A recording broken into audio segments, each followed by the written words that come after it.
Hey there, Knicks fans. How you doing? It is your boy, Jonathan Macri, with you for another edition of the Knicks Film School Podcast. Whew.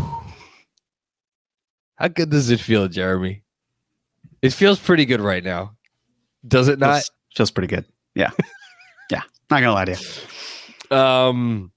How are you, my friend? I feel like I just talked to you a few days ago, which I did just talk to you a few days ago because of our crazy schedule last week. We're recording this on Sunday night, the day after the one game that took place since we last spoke, when the New York Knicks faced off against the alleged best team in the West. And they did look like the best team in the West for a portion of that game. But yeah, I don't know that it gets better than this. That's all I'll say. This was a sweet one. Again, it still boggles my mind that this is the first time since the 2002-2003 season that the Knicks have won both games against the Nuggets. Long time coming. So it's really nice to be able to have that back pocket. Granted, was Jokic out for one of them? Sure. Was he in for one of them? Yes, he was. And that happened to be a loss. I obviously was impressed by the Nuggets in the fact that they are the number one seed. They turned it on in that second half. I mean, the second Before quarter, that, actually. Yeah. Bruce Brown is fantastic. The rest of their bench, not as good. He played a key part in helping to turn things. And, it just feels like the, I don't want to say that was like the Josh Hart game, but at the same time, whenever I think of baseball, because I'm a Yankees fan, I always think of there's this game where it's like, where did that player earn their pinstripes, right? There's always that one signature Yankee moment where they earn their pinstripes. You will be this Yankee fan. Listen, it's not me, right? I didn't come up with it. No, it's not 100%. It's not you. It's not you. But as an elitist, I will say that it's kind of figuring out that one shining moment where we find it for a player. And in so many ways, it didn't even feel like I felt there were better games he had. And yet the way that he changed the game in and of itself was monumental. And it kicked everything into gear. Everyone was just playing with so much more cohesion. Like if you had told me that Brunson would be limited to what was it, 8 points after the first quarter, 7 points? Yeah. Well, he started off with 16 in the first. I'm pretty sure 16 in the first. Then he ended up with 24. So yeah, it checks out. And if the Knicks would win that game, I'd be pretty surprised. And yet, John, here we are. It was a 2-0 week. They've won their last 3 games, and feels pretty good. I have a couple thoughts on that game. First and foremost, immediately in the post game, our good friend of the pod and friend of ours, David Futternick, brought up the possibility that maybe that was the best win of the year.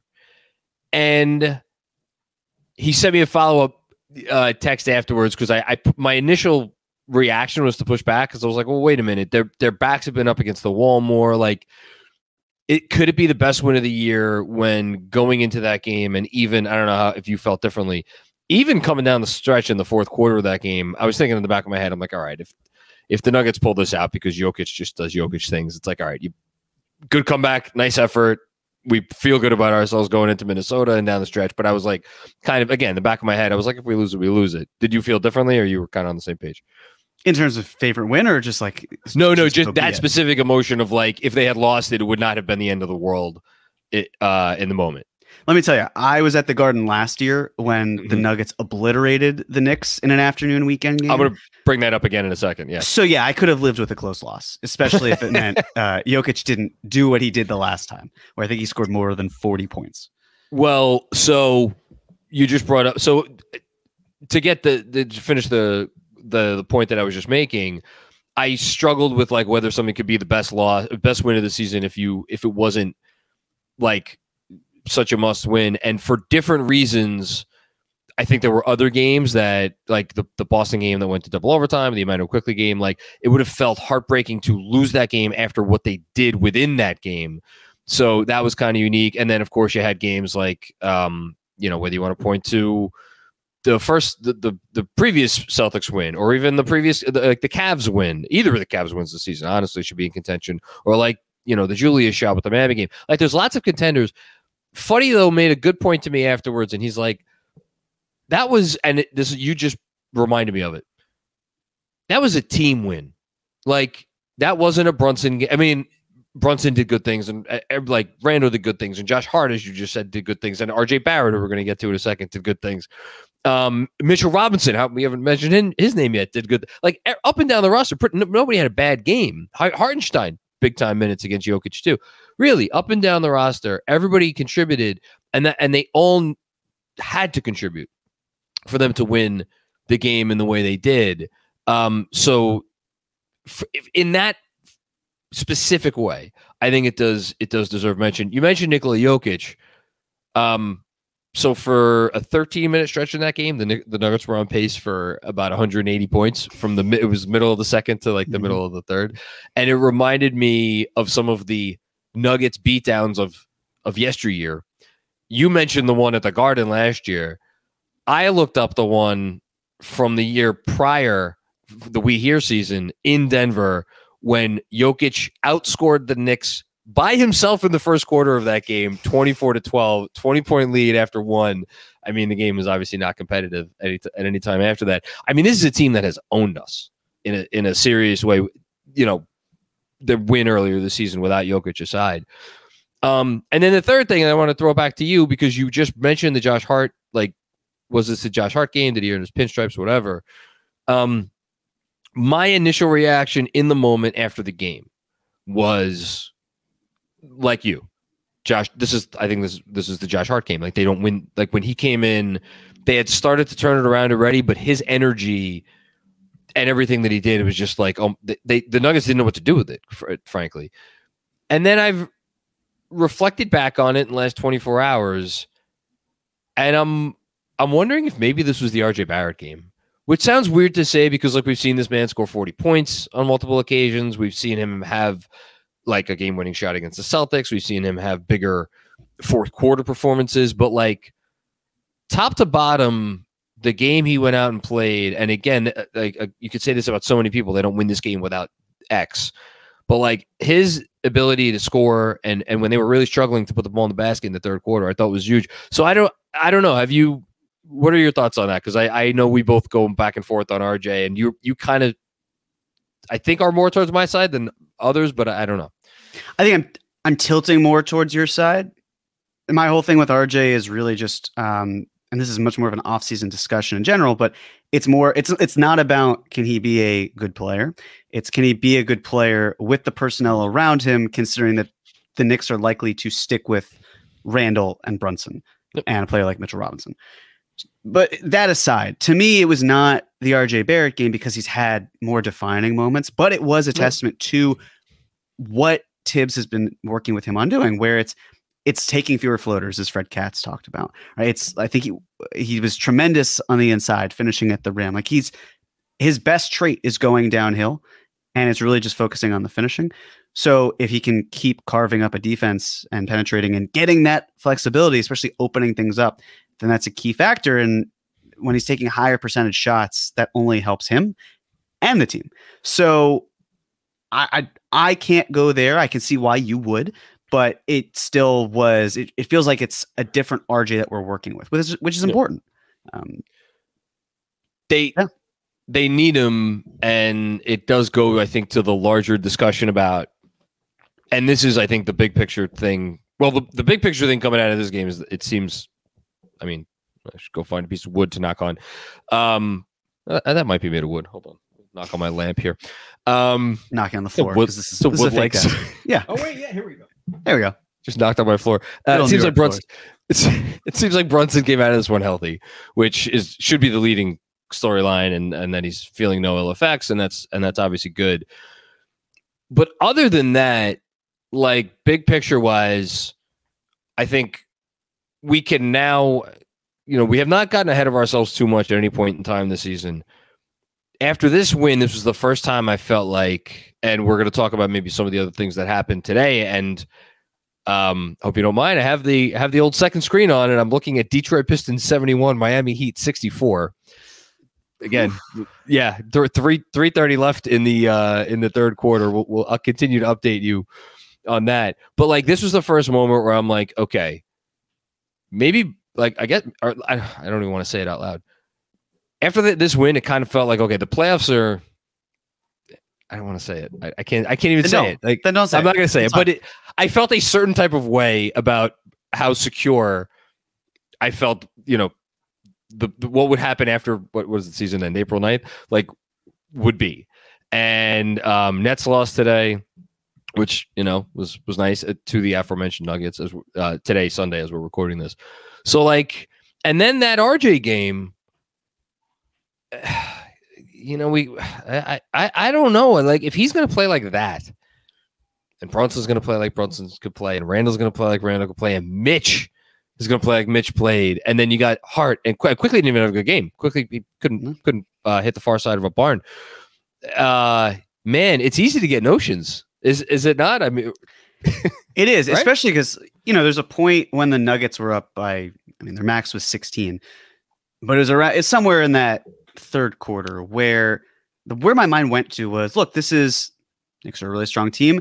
It just so happens that they struggle against teams that happen to employ MVP caliber players, right? Like Jokic, and he is still the front runner. Embiid is charging fast. The Knicks lost 3 out of 4 against the Sixers. Two out of 2 because the one game when Embiid didn't play, right? Excuse me, but with Embiid in the lineup, with Embiid, we lost 2 out of 3. 2 out of 3. Giannis, the Knicks did not beat the Bucks this year. I'm looking at the MVP tracker odds on Basketball Reference for whatever it's worth. So don't flame me for listing the players in this order. This is not my list. James Harden, who's 4th, he plays for the Sixers. He was out for the first game as well as Embiid was. So also 2 out of 3. Luka Doncic, the Knicks lost both games. We'll talk about one of them. Actually, I don't want to talk about either of them. They're both horror stories in various ways. I never want to talk about either of those games. No, exactly. Sabonis, we just saw how the Knicks played it close, but Sabonis was phenomenal, was named the Western Conference Player of the Week with that week, all things considered. Jason Tatum, the Knicks won 3 out of 4 games. One of them was without Jalen Brown, but that's not Jason Tatum. That's Jalen Brown. Yep. Damian Lillard, the Knicks did a nice job of letting Lillard have his and then reducing everyone else to the point where it didn't really matter. That was great. Jimmy Butler, 2-0 so far. We'll see how the other 2 go. And then SGA as the last option here, where the Knicks went 1-1, right? Because they won the game in Oklahoma City.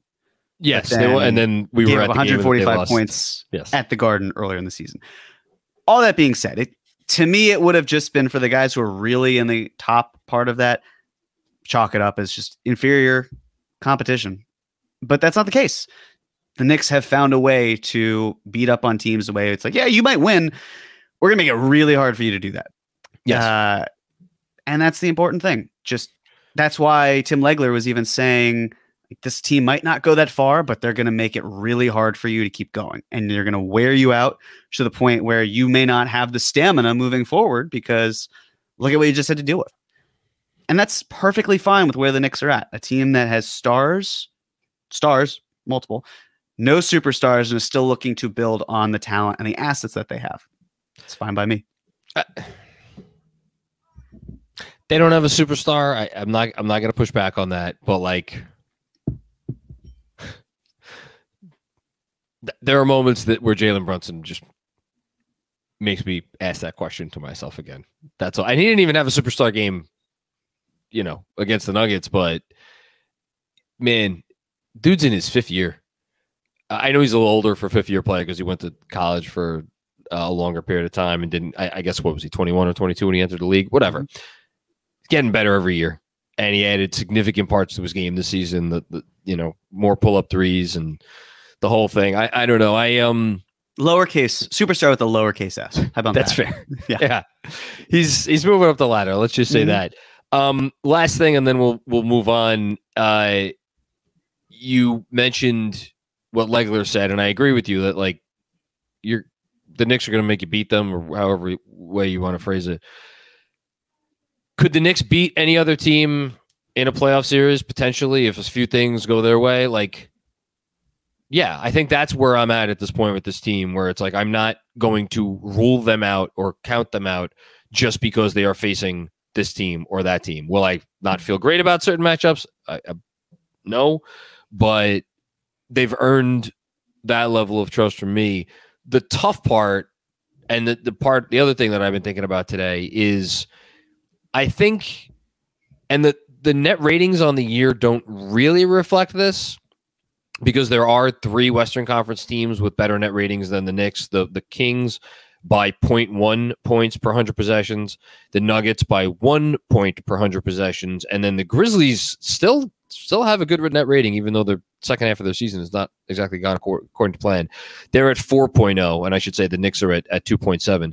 The point that I was going to make is that, like, there's a real possibility that when we look back at this year in, a month, few months, several years from now, we may look back and be like, I wonder if like 5 of the 6 best teams in the league were in the Eastern Conference, because like we always talk about those top 3, the Bucks, the Sixers, and the Celtics. And I know the Celtics have struggled of late, but like they're still, I think, a pretty serious contender. The Sixers obviously are surging. The Bucks are the Bucks.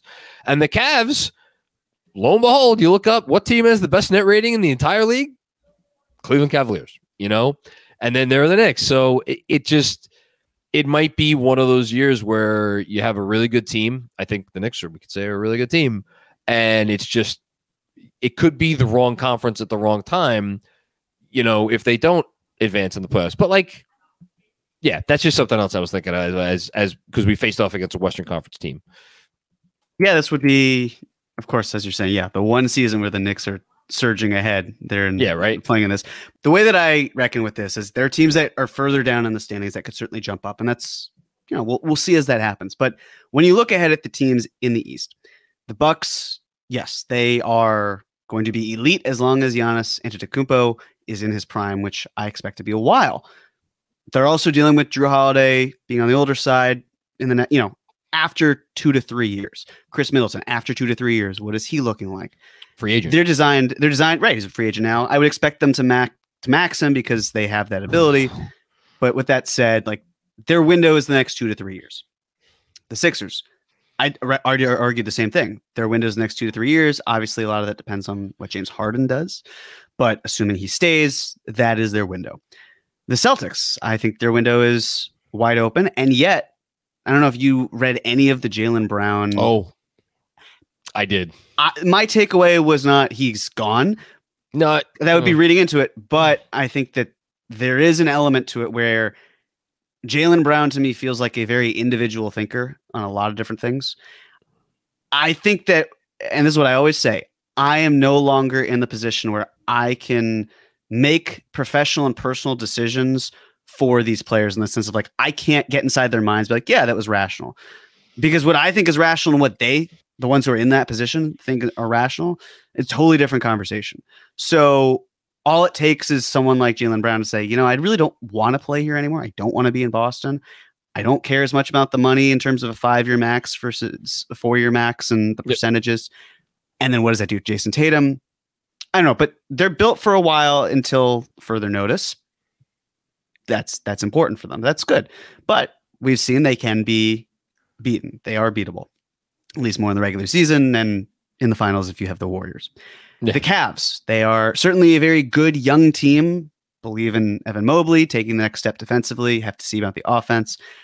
They are essentially capped out at what they can do unless they move someone like Garland or Allen. I think they'd be more likely to move Garland, but whatever. The point I'm trying to make here is that the teams that are currently at the top are going to be primarily the top for the next few years. And the Knicks have the ability, based on how they're built, to essentially say, look, we can just continue progressing year after year. We can make changes when we want to. We don't have to make anything drastic unless a player we really love becomes available. Yeah. And what's great about that is I know fans want superstars. We all want superstars to be on this team. The issue with superstars is that the moment you get one, the clock starts ticking. Well said. And would I prefer that the Knicks had a superstar on a rookie contract? Of course I would. We all would. Everybody would. But if you're the Knicks, the smartest thing, and this is what they've done and what they will likely continue to do, is they've built it from the ground up adding all these quality players. You know, they've done tremendous player development with Randall becoming who he is, Jalen Brunson taking that next step. Just keep growing and growing to the point where they finally get that elusive piece, but it's the last piece of the puzzle. It's the most important one, but so often we see teams get stars and then they just completely ignore the supporting players that help them, and it all kind of caves in. Yep. So that's what I love about the Knicks and how they're set up, where it's like next 2 to 3 years, let them be that of other teams. The Knicks can just stay consistent, stay good, show this is real to everyone, not just us Knicks fans. And then when that top tier guy, and there will be a really true superstar top tier guy, prize loose, that's when they're ready to strike.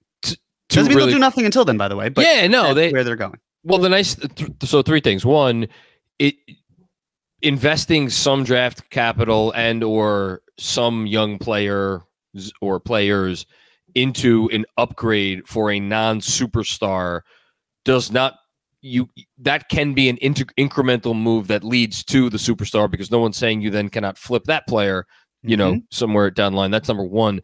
Number two, on the timeline thing, this goes back to what I was saying before about Jalen Brunson and also Julius Randle. Like Julius Randle, what is he, 29? 28, 29? 28. Yeah. So, okay, even better. 28. I mean, talk about 29. I lied. No. 28, 20. He's under 30. He's 28. He's 28 years old. He is 28. Okay. He's a late 94 baby. He's 28. I love how you remember that. And he keeps himself in impeccable condition. I think his game is going to age really well. Like, those are two, all things considered, well, the Knicks didn't get either of those guys on their rookie contracts. They got them fairly young, and they've been, you know, so and cheap. Good, and cheap in the too. production. My God. Yeah, absolutely. So they're in a good spot where those guys are concerned, to say nothing of everybody else on the roster. And then just very briefly on the Jalen Brown thing, because this is always where my mind always goes to this stuff. And maybe it's because Zach Lowe talked about this on his pod this week. Oh, yes. How crazy would it be if his All-NBA, because if he doesn't make All-NBA, it negates, well, he could make All-NBA next year. But again, you never know. Nothing is guaranteed. If he made All-NBA this season, it would, I believe, correct me if I'm wrong, make him Supermax eligible for when he is can sign an extension, right? Yes. Yeah. So as Zach went through it, the guard spots are not totally locked up. Like, there's going to be a spot left, but I mean, who are you going to give it to? De'Aaron Fox or Jalen Brown? I would imagine Fox at this point is going to get that spot. Wouldn't it be wild if it came down to Brown? And I know there are other players involved in this discussion. You could argue Randall is in the running for like second team at this point, but wouldn't it be wild if Randall, like kicking Brown out off of NBA, negated his ability, the Boston Celtics' ability to give him the Supermax, and maybe further pushed him into the exploration of unrestricted free agency? Just, again, this is how my crazy I need that works. to happen just so we can take the image of Randall looking at Jalen Brown. Oh my God. And then we could just like with the all NBA portion of it. But that's fantastic. Yes. The interesting thing too will be if this CBA changes to the point where players can get 140 or 150% raises off their current salaries. Right now it's limited to 120. Then Brown won't have, like, it won't be the max, but it'll be close enough to it. But it's at that point where if he declines it, if you're the Celtics, you might start sweating a little bit, because it's like, we have the ability to lock you up as a player for 4 or 5 additional seasons. And you're saying, no, we're building something here. We're trying to like understand that you want to get a full max contract. We can't offer you that. We get it. We understand why, but that bears watching this summer. It does. It really because does. if the new CBA, we're really going far afoul of the next year, but if the new CBA rules go into effect before the summer and they have the opportunity to have that negotiation, and Brown does exactly what you're saying, well, then it's a freaking story. And what happened with Kevin Durant and the whole discussions there was were the Celtics putting him on the table and offering it. Like, a lot of hurt feelings, but I have no idea. We'll talk about it over the summer. Yeah, but it does impact the Knicks, not now, later, in terms of how everything happens. But so to bring it all home, I'm cool with whatever goes on this season, knowing that these teams, it's their moment. They need to capitalize. The Knicks can afford to just hang back, do their thing, focus on the future, and that's cool. I love it. Okay, let's do a quick personal injury report presented by our good friends at Weiss and Rosenblum. Don't forget, call Weiss and Rosenblum today at 212-366-6100 or visit them at weissandrosenblum.com for more information if you think you have a case. No case is too big or too small. And of course, personal attention to your matter is their top priority. You could have a consultation with them absolutely free. They don't ask for a dime to just talk, let you know what's going on. And of course, if you do have a case, they don't get paid unless you do. One more time, it's 212-366-6100. Previous results do not guarantee future outcomes, but if you think you have a case, call a veteran, not a rookie. So, as of right now, the New York Knicks have a clean personal injury report, although we should note that as of it's 8 o'clock now on Sunday night, the team that they're playing on Monday night does have a bit of an injury report.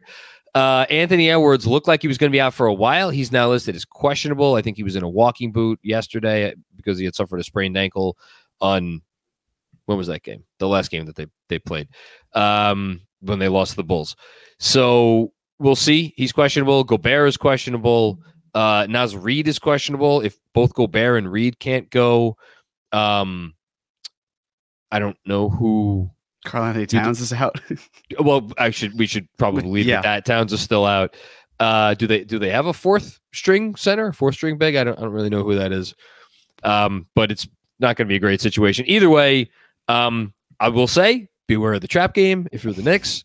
But hopefully this is an opportunity to take care of business. And yeah. Anything else on the personal injury report from you? Luka Doncic is still out, but Kyrie Irving is back. It was a pretty crushing week for the wanting the Mavs to lose brigade. Nearly lost to the Spurs, but the Spurs found a way to tank it up. And then the Lakers. The freaking Lakers. I'm still in shock with. I watched the very end of that game, and I wish I hadn't, because I didn't get a chance Anthony to. Davis' I just know what happened. Mental fortitude. Or lack thereof made my eyes want to bleed. It was so bad. I mean, just don't foul Maxi Kleber. Just don't do it. Just don't, as they were saying on the broadcast, like with the way he's shooting, go to the other side of him, right? His momentum's going to take him left. Don't go to his left. What does Anthony Davis do? Go straight to his left. Great. I don't know. I don't know what I would sign for right now. I feel like I'm always flip-flopping. I would sign for the 14th pick in the draft right now. How about that? Well, we were at 16 the last time. We were at 16 last time. So would we say 18 instead? Or because I feel like if they're moving up the standings, then we would have to account for the shift in. I don't know. 17 and a half. Like a week ago, I was at like, man, I want 11, I want 12, and now I'm up to 14. So you're saying I'm not going. I still think it's going to be in the 14 to 16 range. The irony of all ironies will be the Knicks don't even make this pick. That would be hilarious. But It's still an asset nonetheless. Yeah, it is.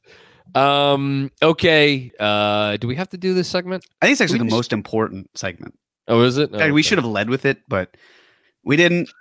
I dropped earlier that we saw the Knicks go 2-0. I mean, that should be a clue. I guess we have to do it. We do. We have to do it. It's happening.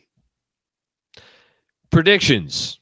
So Jeremy, for the third time, gave me an opportunity on a silver platter to show confidence in my Knickerbockers, and for, I believe, the third time, my Knicks fan PTSD, yes, that is what I am blaming it on, prevented me from taking the silver platter. I instead threw the silver platter back in his face. I picked, what did I pick last week? Picked 1-1. I picked 1-1. No, wait, no, you picked. No, I picked 2-0. I picked 1-1. You picked 2-0. That's right, because I had the selection. That's right. Yeah. So, whatever. It's your pick. The 3 games, we should probably say. Yes. Wolves Monday. Miami at Miami. I still think it's going to be a huge game on Wednesday, and then at Orlando. So it's weird. It's a back-to-back. So at Miami Wednesday, at Orlando Thursday, and then they don't play for 3 straight days. So yeah, which is great. It's fantastic. I'm going to put you in a really tough spot. Really tough. I think you know which direction I'm going in. Oh, I know. I'm going to go 2-1. Of course you are. Yes. Right? Straight down the middle. Listen, this is your opportunity to either be the optimist that you want to be or bet that the Heat are just going to be Pat Riley's Miami Heat and they'll beat the Knicks. Or, hey, look what I just overlooked, John. The Wolves game. They lose that one. Or we know how close it was. Stuff the Dragon. I mean, what trickery does he have up his magical sleeve? I don't know. I'm not sure, but maybe it's a loss. So what are you taking? Stuff the magic. Does he even have sleeves? Maybe. I don't know. I don't think he has sleeves. You know, some cartoons where they roll up their sleeves, but it's actually like they roll their skin up. It sounds. Oh yeah, that's right. Yeah, you know, yeah. It's like a cousin of like the talking animals that have shirts but no pants, exactly. Or genitals for that matter. That's a word. I thought it was implied, like the Winnie the Pooh type move, but I like how you snuck in genitals. It's real. That's who I was thinking of. Winnie the Pooh. Yeah. Right. Winnie the Pooh's genitals. Yeah.